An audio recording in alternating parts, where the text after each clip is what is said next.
submission of the research output, you have to submit also abstract, no? Abstract. Kung sa may nasa abstract kana main objective.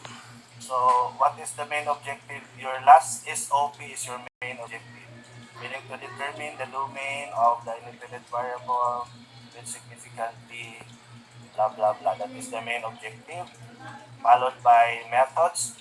So this research utilize an experimental quantitative research design, then with 100 samples using, we mentioned the sampling technique using random sampling. Then the data were gathered using the questionnaire. So since walang validation, ano na lang, reliability ang i-presented. Using the questionnaire, adapted questionnaire with reliability test result, mention the test result. And also, the data gathered are analyzed using mean, standard deviation, etc., etc. Then followed by the result. So you present the result. The result of the study, start from the level, no? Level, we mention the result per SOP. So from level to the last, yung domain. Then you provide implication. Kung na-domain, on sa may implication, ana. No? If kani ang domain nag-influence sa implication, ana. Just one implication, then one recommendation. If that is the implication, what should be the recommendation? Then the keywords, an utilized word is at least 3 words taken from your title, and it is also, ang keywords are also seen in the abstract. No? Usually, so 3 words man ni siya, pwede nyo gamitin itong mga ka-variables sa dependent variable because you add 1 word or 2 words that are also reflected in the, pwede siyang Davao City or Philippines. Para ang purpose ng keywords ay for the researchers na researches about anong variable or about a place or the country, pwede lang type. Example, ang variable is internet usage in the Philippines. So, internet usage and Philippines ang research. So, that's the purpose of keywords.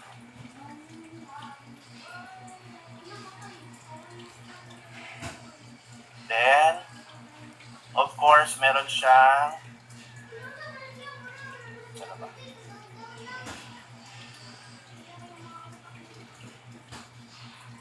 table of contents, no? So, I'll be sending you this sample. Then my references, appendices. If you want to provide your curriculum vitae, okay na po. Then list of tables. Yung table ng chapter 3. Butang lang title. Then list of figure, yung conceptual framework.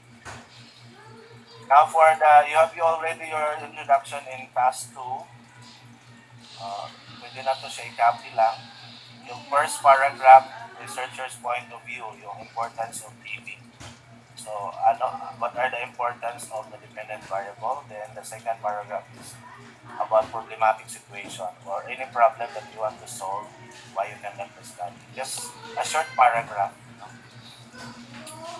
2 paragraphs lang. I only required 2 paragraphs. If you want to provide more, wala problema. Basta ang minimum 2 paragraphs. And for the rationale of the study, you mention the compelling reasons why you conduct the study. So most probably, generally, you want to determine the relationship and the influence of the DV to the IV. General lang siya. Then followed by beneficiary, who can benefit your study. So hierarchy, Department of Education, program or officials, or program implementers or remedios officials. Then principals or school heads, teachers, students, then future researchers. Or parent, kung makabenefit ang parent, i-include ang parent. Then you describe how they can benefit. That's a sample. Statement of the problem. So you start with the main objective.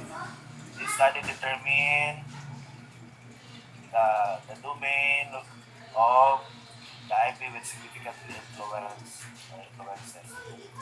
So main objective lang na diha. Then hypothesis, okay naman eh. And followed by your mayroon naman kayong SOP, no? SOP na siya. Statement of the problem. Ang first is main objective, then you specify the SOP. 1 to 6 man, no?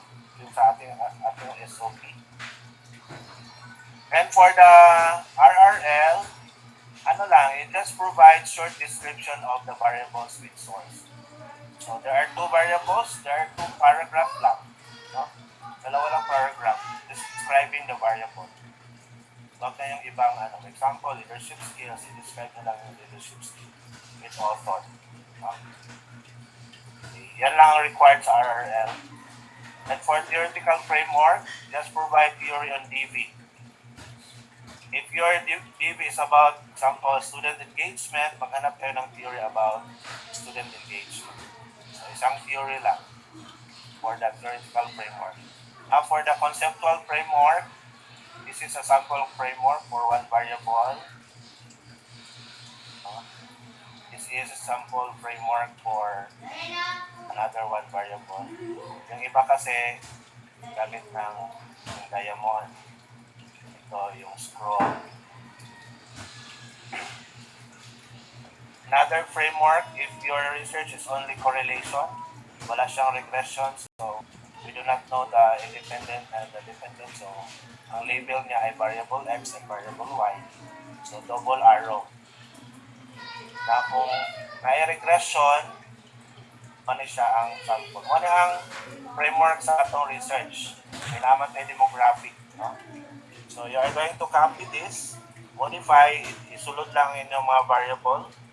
Then, ang conceptual framework na makita. No? May independent variable, may dependent variable, tapos may moderating sa baba, yung demographic profile.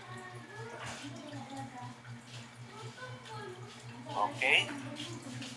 So, the conceptual framework paradigm showing the relationship of the variables and the influence of the independent variable to the dependent variable. For chapter 2, method, so just provide short introduction. Research design, you emphasize. So this thesis or this study employed a non-experimental quantitative research design. Then you describe what is non-experimental quantitative design by providing author. So ana lang, one paragraph lang siya. So, para lang siyang outline. Then research instrument, a research environment or research local. So i-describe kung asa nga lugar ni nag-gather data. Generally, in Davao City lang, no? To avoid and to preserve data privacy. Do not mention the school. In general, the school in Davao City. Then you describe Davao City in terms of education. Okay. One paragraph lang. Then respondents of the study, you mention how many respondents, then sampling technique and its description. Description of the sampling technique given or used.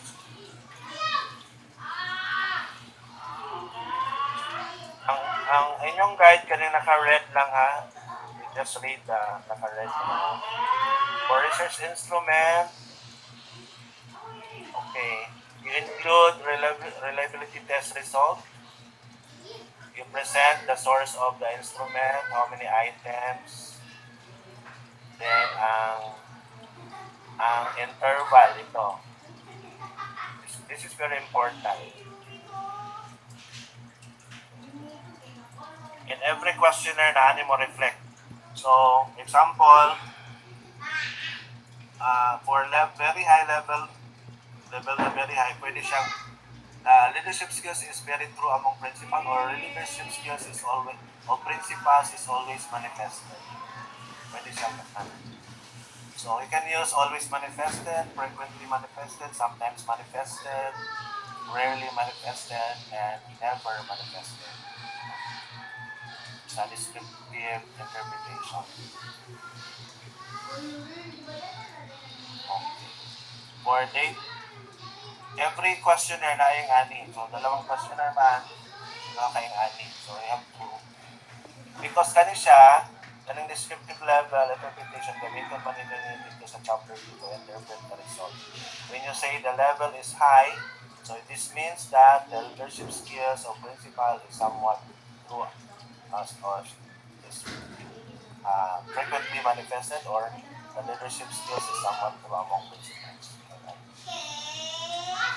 So part of your interpretation is the description of the level. Now for the data analysis, pwede rin yun ikopyahan. Mean, standard deviation, we have ANOVA, then person product moment correlation coefficient, and regression or linear regression. We have linear regression.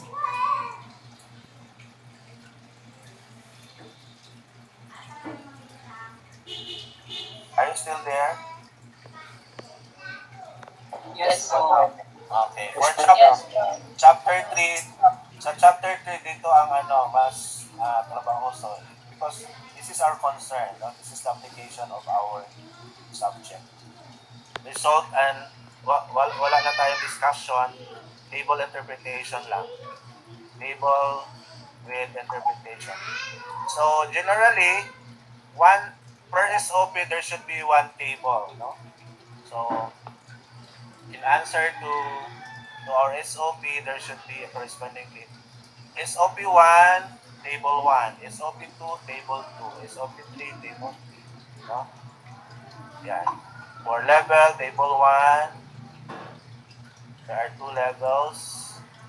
Ang importante lang sa level, you describe the overall, then highlight the highest and the lowest. For example, describe as very high. Yung meaning ng very high doon, it means that leadership skills are very true among principals. Gamiton to siyang interpretation dito sa inyong chapter 2. No? And you can provide implication, etc. And also in the discussion, in the presentation of, in the interpretation of the table, you can make use of the items. Itong item sa questionnaire, pwede ito na gamiton sa inyong presentation. You specify the items. Then, you also describe the standard deviation. Anong meaning ng standard deviation? It would tell us how spread or how steep or how consistent, how inconsistent, or homogeneous to or heterogeneous ang ratings ng mga standards. Okay. Then proceed to level 2, table 2. Yeah, same process. Overall, then highlight the highest and the lowest. Then the standard deviation also. These are sample, no? Yung detalye na kaya din siya, you can shorten. Kasi mayroon man itong RRL, focus lang on the description and interpretation. Do not provide RRL. Then, insert the table on significance of the levels.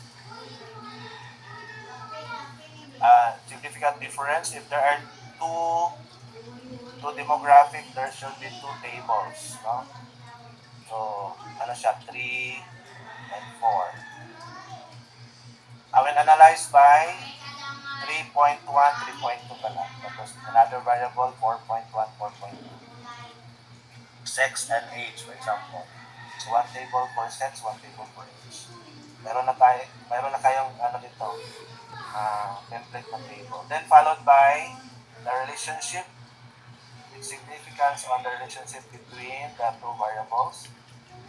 In this case, overall lang ipakita. Dili na itong i-practice na itong napay indicator.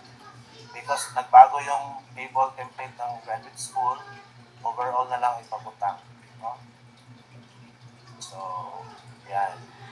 This is a sample interpretation. So never mind the RRL. Then followed by regression. Okay. Yan, the regression. There are also sample interpretation here. You can modify it. Yung mga naka-red, yun ang very important na mga highlight.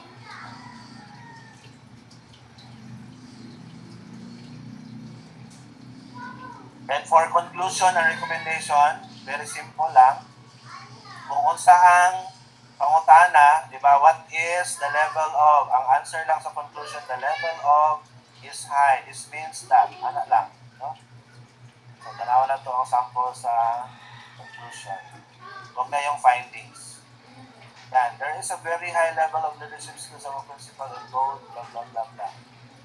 So, yan lang, these dimensions are very true among principals. Pwede raan na. Tubagon lang tong, sa conclusion, tubagon lang tong SOP. Di ba? What is ito? Is there a significant relationship? Ang tubag lang ana sa conclusion, there is a significant relationship between. Is there a domain? There are domains. Ana lang pagtubag sa conclusion. So there should be alignment of SOP and conclusion. Ayaw pag himo-himog alert conclusion. Ang conclusion, tubag lang siya sa SOP. Then, ang recommendation, di ba natin beneficiary dito, DepEd officials, principal. So, in every paragraph, one paragraph per beneficiary. So, DepEd, the Department of Education Program Implementers may utilize kung sinong baton based sa resistor. May ang gamiton, kaya nag-suggest lang man ka, wala man ka nag-sugo. Do not use must, do not use should. May lang, may utilize. Bahala sila kung gamitin nila o di. Then followed by another beneficiary, principal, teachers, future students, future researchers. So one paragraph per beneficiary. Then references. Yung attachment ay survey questionnaire, yung final questionnaire. Then yung result ng reliability test. Then table of items. Yung, di ba sa Excel na yung mga mean and standard deviation ang kada item. So, isa-isa ninyo. Pwede ra yung questionnaire, tugagan lang ninyo og column sa SD, mean, and descriptive level, pwede na kato. Questionnaire at the same time na siya SD, mean, and descriptive level. This is a sample. These are taken from the Excel file. So, very important na na-mean of standard deviation sa Excel. Okay. That is for the written output, no, that you're going to submit. Soft copy lang siya. I-post lang sa atong Google Classroom because I will be posting also this task. Then for the final exam, oral presentation, ang written submission ng output ay for other components ng grading system. Yung one final exam na column ay yung oral presentation of output. This is by group, by pair, di ba? So, kung kinsa to ready na next week, you can present orally by preparing a PowerPoint. Or if not, next week pa. Or two Saturdays tayo mag-presentation. Kung hindi enough yung 2 Saturdays, it can be extended, no? Pero limited lang yung oras natin. I can only be available in the evening. So we can have presentation 7 to 9 p.m. in the evening. Kung hindi magkasya sa 2 Saturdays. So just prepare a PowerPoint with your prepared explanation 10 to 15 minutes only. No? So after 10-15 minutes, stop na ang presentation. So you have to budget your presentation. Kung hindi mo man, may grado lang. Wala na budget araw. No? Highlight lang what is important. So ito lang ang makikita sa slide. One slide for title, one slide